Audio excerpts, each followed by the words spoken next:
Duit, duit, dan duit. Itulah yang ada di pikiran Yusuf Mansur sejak awal modusnya di tahun 1998. Duit adalah tujuan utamanya, bermula dari utang untuk mengembangkan bisnisnya dan atau untuk membangun pesantren Darul Quran yang berlokasi di kota Tangerang. Duit adalah tujuan utamanya. Jika itu menyangkut sedekah, sudahlah. Tetapi, jika itu menyangkut utang piutang, tentu masalahnya akan jadi lain. Apa dan bagaimana urusan yuting piutang yang dilakukan oleh Yusuf Mansur? Bismillahirrahmanirrahim. Assalamualaikum warahmatullahi wabarakatuh. Sahabat Nahi Mungkar yang dirahmati oleh Allah Subhanahu wa Ta'ala, dimanapun Anda berada, semoga dalam keadaan sehat walafiat dan selalu dalam lindungannya.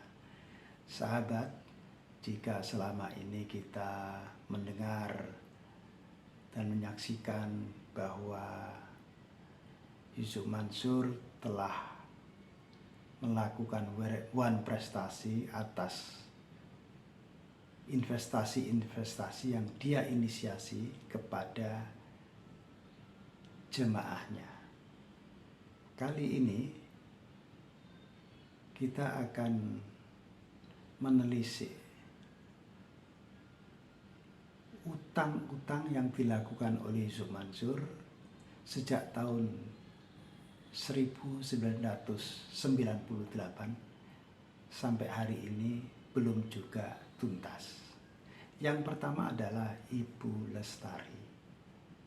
Dulu beliau ini tinggal di Jakarta Selatan, sekarang tinggal di Batam. Nah, di tahun 1998 dan 99, Yusuf Mansur itu berutang puluhan juta kepada Ibu Lestari.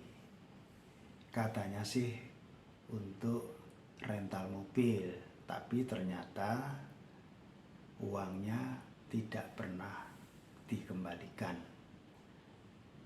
Nah, di tahun 2022 yang lalu, Ibu Lestari beberapa kali datang ke Jakarta, lalu menemui Yusuf Mansur di Tangerang sana untuk menagih janji-janji yang telah diucapkan oleh Yusuf Mansur. Ternyata Ibu Lestari selalu pulang dengan gigit jari, alias tidak mendapatkan apa yang seharusnya dia dapatkan. Bahkan janji untuk diumrohkan pun itu tidak pernah terjadi. Yang kedua adalah Pak Joko, seorang pengusaha asal Kediri, yang di tahun 2005 dia meminjamkan mobil Mercy dan propertinya untuk dipakai modal awal pembangunan gedung-gedung Darul Quran di Tangerang. Ini statusnya adalah utang piutang. Tetapi sampai hari ini Pak Joko belum bisa menarik uangnya dari Yusuf Mansur. Ketika dia datang ke Yusuf Mansur, hanya diberi janji dan janji. Yang ketiga adalah Pak Abdul. Nah, Pak Abdul ini dulu dia adalah pengusaha yang cukup sukses. Nah, Pak Abdul didatangi Yusuf Mansur dan Yusuf Mansur meminjam uang sebesar kurang lebih 15 miliar yang katanya untuk bisnis batu bara, yang katanya selama 3 bulan nanti dikembalikan. Tapi ternyata sampai 6 bulan bahkan sampai setahun tidak ada kabar. Setelah gencar ditagih, Yusuf Mansur akhirnya mencicil. Dan sampai hari ini di bulan Juli 2025 Yusuf Mansur itu masih punya utang kisaran 2 miliar rupiah kepada Pak Abdul ini. Dan ketika Pak Abdul datang, dia hanya diberi janji-janji saja. Yang keempat adalah Pak Sulkan. Pak Sulkan ini orang Tangerang, pemilik awal apartemen Topaz yang dialihfungsikan oleh Yusuf Mansur menjadi Hotel City di Tangerang sana. Nah, proses akuisisi itu berjalan lancar, tetapi Yusuf Mansur menurut Pak Sulkan masih menunggak 5 miliar rupiah. Ini terjadi di tahun 2012 yang lalu. Nah, sampai hari ini Pak Sulkan belum mendapatkan gantinya, alias Yusuf Mansur mangkir janji. Dia mangkir dari janji yang selalu dia ucapkan sendiri.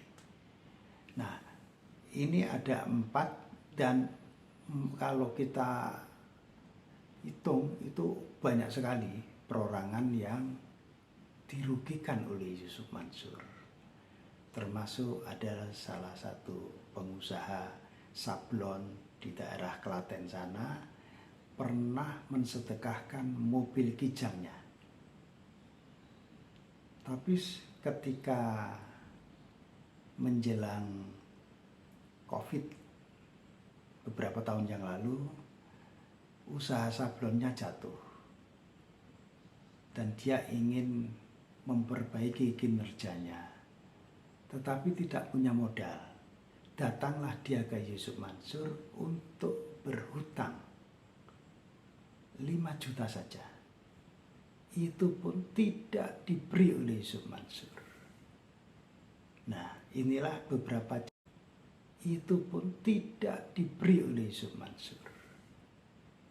Nah, inilah beberapa catatan kita terhadap perilaku Yusuf Mansur yang kemana-mana katanya ahli sedekah, katanya selalu menolkan uangnya agar Allah menolong dirinya. Tetapi faktanya dia bermasalah dengan banyak orang, terutama di seputar uang dan uang. Dan ketika dia ditagih, dia selalu melarikan diri, alias tidak mau bertanggung jawab.